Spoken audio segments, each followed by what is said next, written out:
उसको विकास करते। किसान की विरासत, धरती के वनस्पति संसाधन, एक अधिकार जिसका दुनिया भर के देश करते हैं सम्मान।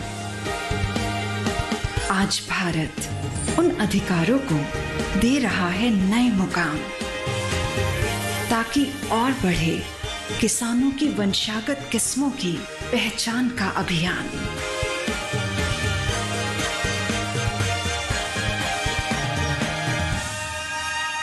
नमस्कार, आप देख रहे हैं दूरदर्शन किसान कृषि दर्शन की एक नई कड़ी में मैं अदिति शर्मा आप सभी का स्वागत करती हूं। किसान भाइयों बहनों, हमारे इस कार्यक्रम में खेती किसानी से जुड़ी कुछ अहम जानकारियां हम आपके लिए लेकर आए हैं। रहेंगे हमारे तीनों सेगमेंट्स विज्ञान और किसान, कृषि स्टार्टअप और फार्मिंग इंडिया, जिनके जरिए हम आपको बताएंगे जैव उर्वरकों से कैसे बढ़ाएं फसलों की उत्पादकता। फिर मुलाकात करवाएंगे हमारे सफल किसान कुणाल गहलोत से और फिर बात होगी सरकारी योजनाओं की। तो फिर आइए आज के अंक की शुरुआत करते हैं।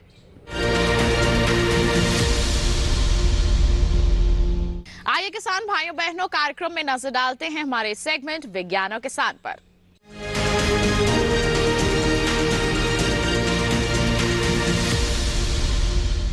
हमारे सेगमेंट में बात होगी जैव उर्वरकों के उपयोग की। जी हां, अगर फसलों की उत्पादकता को बढ़ाना है तो उसमें जैव उर्वरकों का जो इस्तेमाल है वो बहुत ही अहम भूमिका निभा सकता है। किस तरह से आप इसका इस्तेमाल कर सकते हैं, कौन कौन से जैव उर्वरक आपकी फसलों के लिए लाभकारी साबित हो सकते हैं, आइए बताते हैं आपको सेगमेंट विज्ञान और किसान में।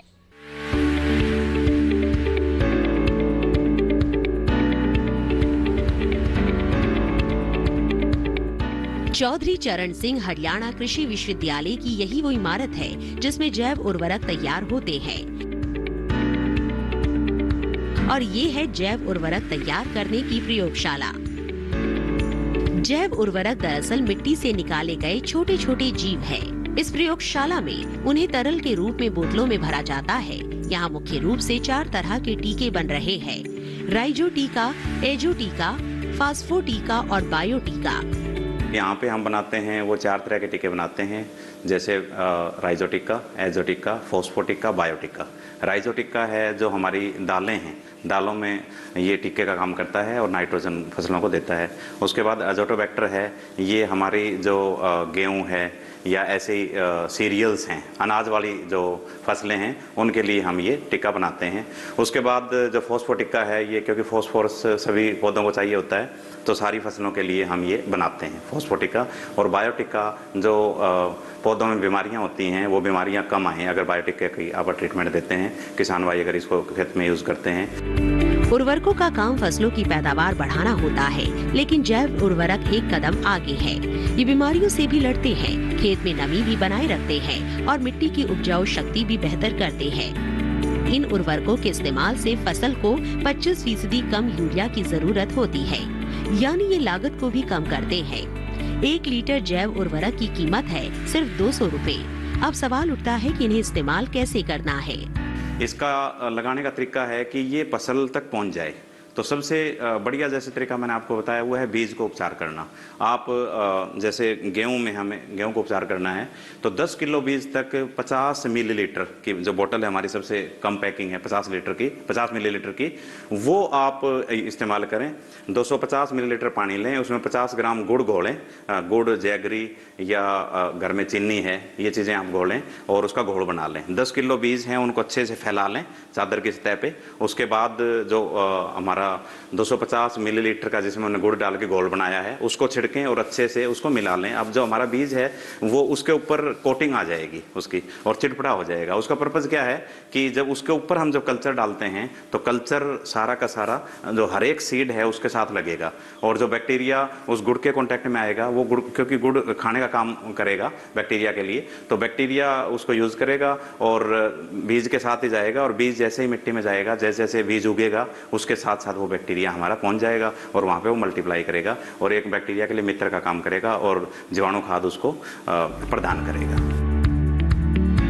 इस तरह फसलों को जहरीले रासायनिकों से बचाने में जैव उर्वरक आगे चलकर और भी महत्वपूर्ण भूमिका निभा सकते हैं। ये था सेगमेंट विज्ञान और किसान। इसी के साथ बता दें कार्यक्रम में वक्त हो चला है एक छोटे से ब्रेक का। आप कहीं मत जाइए, देखते रहिए कार्यक्रम कृषि दर्शन, बने रहिए दूरदर्शन किसान पर।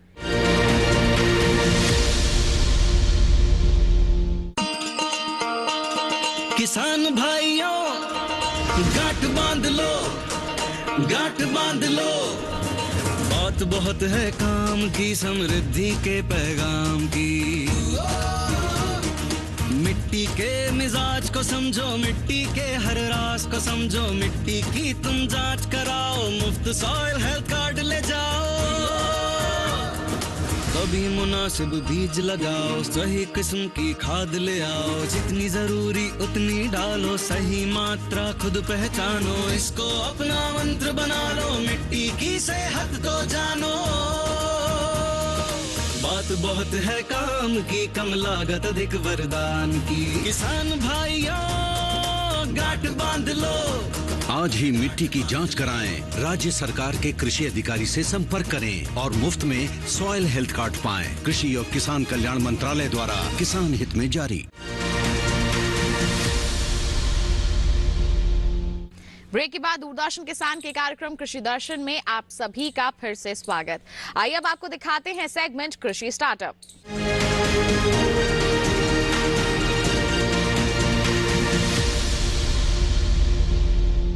हमारे सेगमेंट में आज हम आपकी मुलाकात करवाएंगे करनाल के एक सफल किसान से। इनका नाम है कुणाल गहलोत।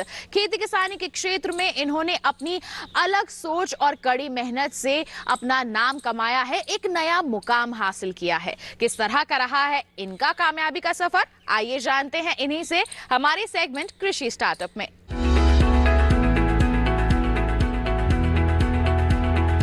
करनाल के एक छोटे से गांव के रहने वाले सफल किसान हैं कुणाल गहलोत। इनके पिता का नाम राजपाल सिंह है। वे पेशे से किसान हैं। आर्थिक स्थिति ठीक नहीं होने के बावजूद भी इन्होंने अपने बेटे कुणाल गहलोत को अच्छी शिक्षा हासिल करने के लिए शहर में पढ़ने भेजा।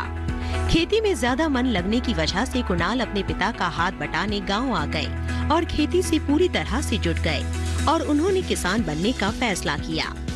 बचपन में अपने पिता और गांव के किसानों को परंपरागत खेती करते देखा था। इन्होंने पाया था कि किसानों की आय नहीं बढ़ पा रही थी। वे खेती करते समय हमेशा सोचते थे कि ऐसा क्या किया जाए जिससे किसानों की आमदनी बढ़ सके।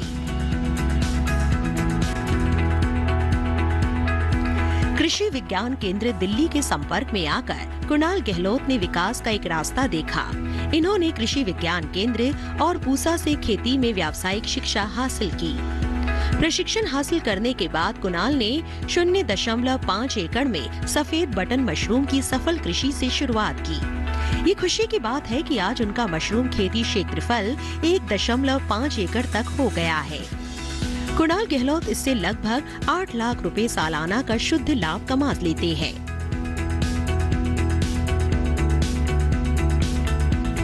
कृषि विज्ञान केंद्र दिल्ली के अनेक प्रशिक्षणों में हिस्सा लेने के बाद खेती में वे नए प्रयोग करने लगे थे। अब वे नई तकनीक के इस्तेमाल से ज्यादा पैदावार हासिल करने लगे थे और अन्य किसानों को नई तकनीक को अपनाने के लिए भी प्रेरित कर रहे थे। कुणाल गहलोत ने गोभी, करेला, मूली, प्याज, बैंगन और टमाटर का बीज उत्पादन कर ज्यादा लाभ कमाना शुरू कर दिया। साथ ही उन्होंने उचित दाम पर अच्छी गुणवत्ता वाले बीज किसानों को कराए। कुणाल गहलोत ने कृषि में विविधीकरण के जरिए अपनी आय में वृद्धि करनी शुरू कर दी। कुणाल ने कम लागत और अधिक मूल्य वाले कृषि उद्यमों जैसे बेमौसमी सब्जी उत्पादन, फसल अपशिष्टों का सही उपयोग, मशरूम उत्पादन, वर्मी कंपोस्ट तकनीक का उपयोग, नई तकनीक का इस्तेमाल कर अंतर फसल चक्र प्रणाली को अपनाकर अपनी आय में बेहतरीन बढ़ोतरी की। वर्तमान में कुणाल गहलोत अपने खेतों में मल्टी क्रॉप लगाकर अच्छी आमदनी हासिल कर रहे हैं। एक ही खेत में मैरीगोल्ड फूल के साथ इन्होंने मूली और मटर भी लगाई है। मल्टी क्रॉप का ऐसा संगम बहुत कम ही मिलता है। उनके इन प्रयोगों ने स्थानीय लोगों को प्रेरित किया है। गोभी की सीधी बिजाई, ब्रोकली, लाल मूली और रंगीन गोभी जैसी विदेशी सब्जियां और उनमें अंतर फसल के रूप में टमाटर, खीरा, धनिया, प्याज, पीली गाजर आदि की 5 एकड़ खेती से भी कुणाल गहलोत अच्छा खासा मुनाफा कमा रहे हैं। एक अच्छे उत्पादक किसान होने के साथ साथ नवोन्मेष में भी यकीन रखते हैं। खीरा उत्पादन में केवल बुआई की उचित तारीख निर्धारित करके इन्होंने सफेद मक्खी के प्रकोप को 30% तक कम किया है। इन्होंने गोभी की सीधी बिजाई करके फसल अवधि को घटाया और लागत में कमी की। इनके गांव के लोग अब उन्हें एक नायक के रूप में देखने लगे हैं। कुणाल गहलोत को उनके कार्यों के लिए अनेक पुरस्कारों से सम्मानित किया जा चुका है, जिनमें कृषि विविधीकरण और नवोन्मेषी के लिए Mother Dairy Global Agri Connect और भारतीय कृषि परिषद से मिले सम्मान विशेष महत्व रखते हैं। तो ये था सेगमेंट कृषि स्टार्टअप। इसी के साथ बता दें कार्यक्रम में वक्त हो चला है एक और छोटे से ब्रेक का। आप कहीं मत जाइए, हम जल्द ही हाजिर होंगे। बने रहिए दूरदर्शन किसान पर, देखते रहिए कार्यक्रम कृषि दर्शन।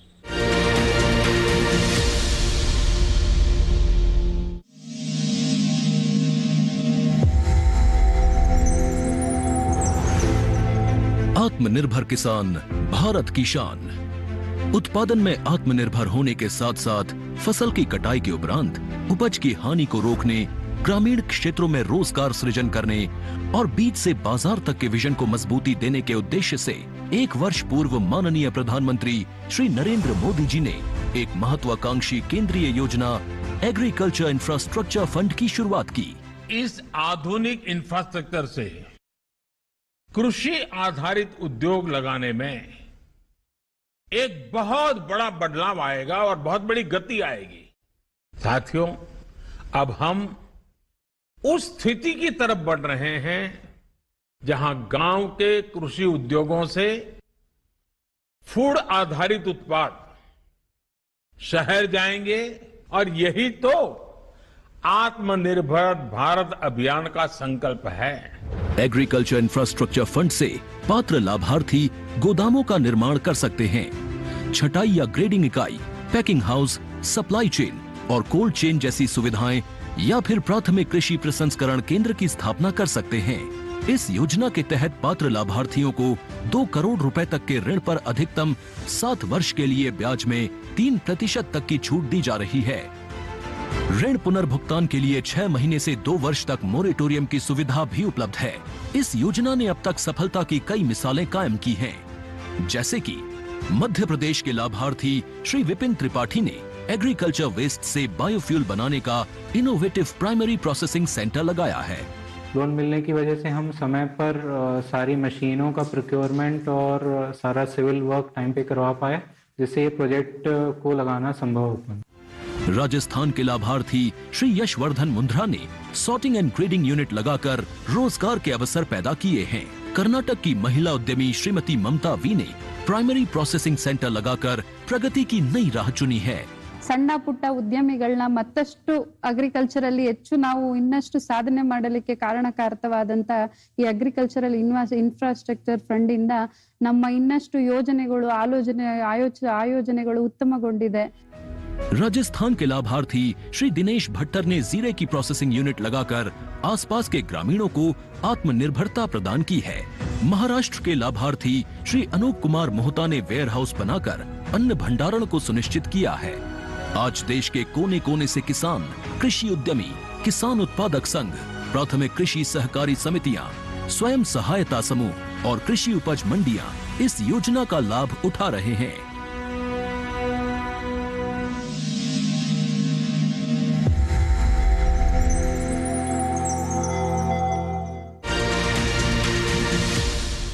ब्रेक के बाद दूरदर्शन किसान के कार्यक्रम कृषि दर्शन में आप सभी का फिर से स्वागत।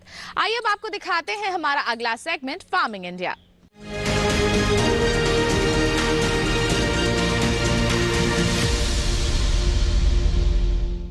आज आज के फार्मिंग इंडिया सेगमेंट में बात होगी मृदा स्वास्थ्य कार्ड की।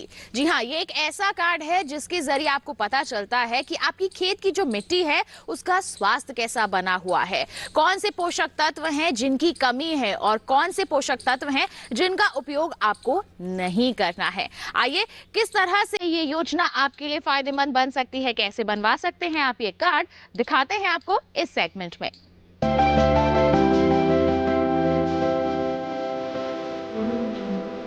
मिट्टी की कमजोर सेहत का असर फसलों की पैदावार और गुणवत्ता दोनों पर पड़ रहा है।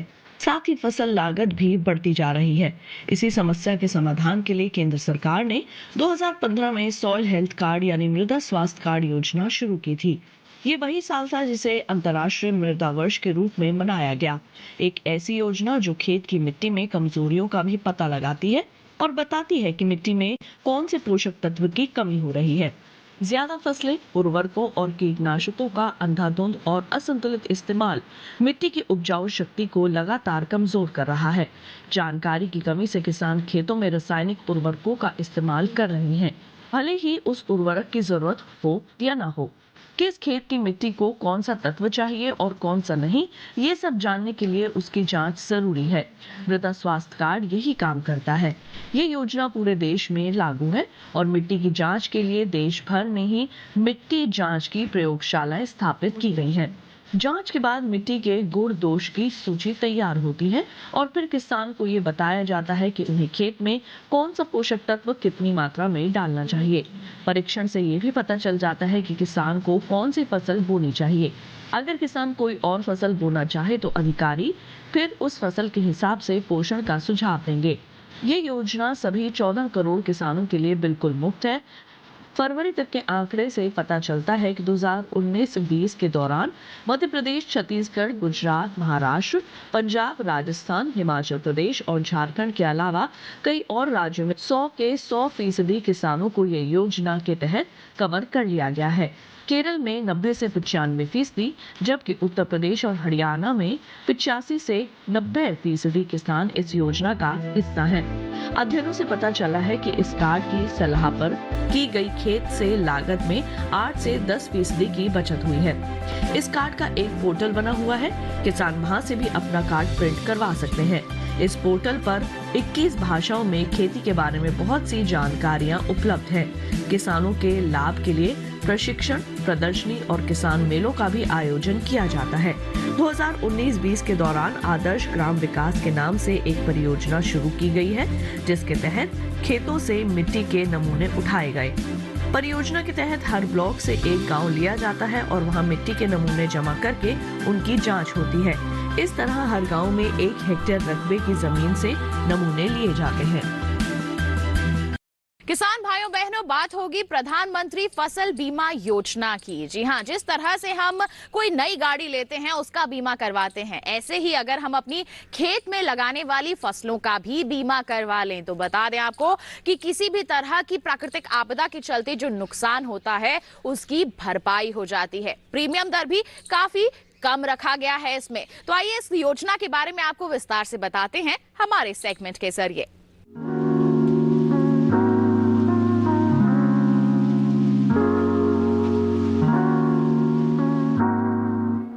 प्रधानमंत्री फसल बीमा योजना के तहत प्राकृतिक आपदा, कीड़े और रोग की वजह से सरकार द्वारा अधिसूचित फसल में से किसी नुकसान की स्थिति में किसानों को फसल बीमा और वित्तीय सहायता देना मुख्य काम है। इसके अलावा किसानों की खेती में रुचि बनाए रखने के प्रयास एवं उन्हें स्थायी आमदनी उपलब्ध कराना भी इस योजना का उद्देश्य है। कृषि के क्षेत्र में दिनों दिन हो रहे बदलाव और नई आधुनिक पद्धतियों को अपनाने के लिए प्रोत्साहित करना भी इस योजना का एक उद्देश्य है। इस योजना के अंतर्गत प्राकृतिक आपदाओं के कारण खराब हुई फसल के मामले में बीमा प्रीमियम बहुत कम रखा गया है। किसानों को खरीफ की फसल के लिए 2% प्रीमियम और रबी की फसल के लिए 1.5% प्रीमियम का भुगतान करना पड़ता है। इस योजना का लाभ उठाने के लिए कुछ किसान कुछ विशेष बातों का ख्याल रखें, जैसे फसल की बुआई के 10 दिनों के अंदर प्रधानमंत्री फसल बीमा योजना का फॉर्म भरना जरूरी होता है। फसल काटने से 14 दिनों के बीच अगर आपकी फसल को प्राकृतिक आपदा के कारण नुकसान होता है तब भी आप बीमा योजना का लाभ उठा सकते हैं। बीमा की रकम का लाभ तभी मिलेगा जब आपकी फसल किसी प्राकृतिक आपदा की वजह से ही खराब हुई हो। किसान प्रधानमंत्री फसल बीमा योजना के लिए ऑफलाइन और ऑनलाइन दोनों तरीके से फॉर्म भर सकते हैं। अधिक जानकारी के लिए किसान नजदीकी बैंक की शाखा में जाकर फसल बीमा योजना का फॉर्म भर सकते हैं और इस योजना का लाभ उठा सकते हैं। किसानों के हित के लिए केंद्र सरकार द्वारा नित नए नियम और योजनाएं बनाई जा रही है। ऐसे में साल 2016 में प्रधानमंत्री फसल बीमा योजना भी सरकार द्वारा चलाई जाने वाली योजना है, जिससे किसानों की सहूलियत और बेहतर विकास होने में मदद मिल सके। बीते सालों में इस योजना का लाभ उठाकर किसानों ने और भी मजबूती के साथ कृषि में अपना योगदान देकर सफलता हासिल की है। इस योजना का उपयोग कर भारत के लगभग हर प्रदेश के किसान काफी हद तक लाभान्वित हुए हैं। साथ ही साथ अपनी आय दुगनी करने में भी इन्हें इस योजना के जरिए मदद मिली है। अनंत असीम प्रकृति और उसमें निहित जीवन के रहस्यों के गूढ़ स्रोत, प्लांट जेनेटिक रिसोर्स। अपनी बायोडायवर्सिटी के संरक्षण और संवर्धन के लिए भारत पूरी तरह संवेदनशील है। वैज्ञानिक दृष्टि और समृद्ध कृषि परंपरा के साथ भारत जैविक विविधता के संरक्षण के लिए प्रतिबद्ध है।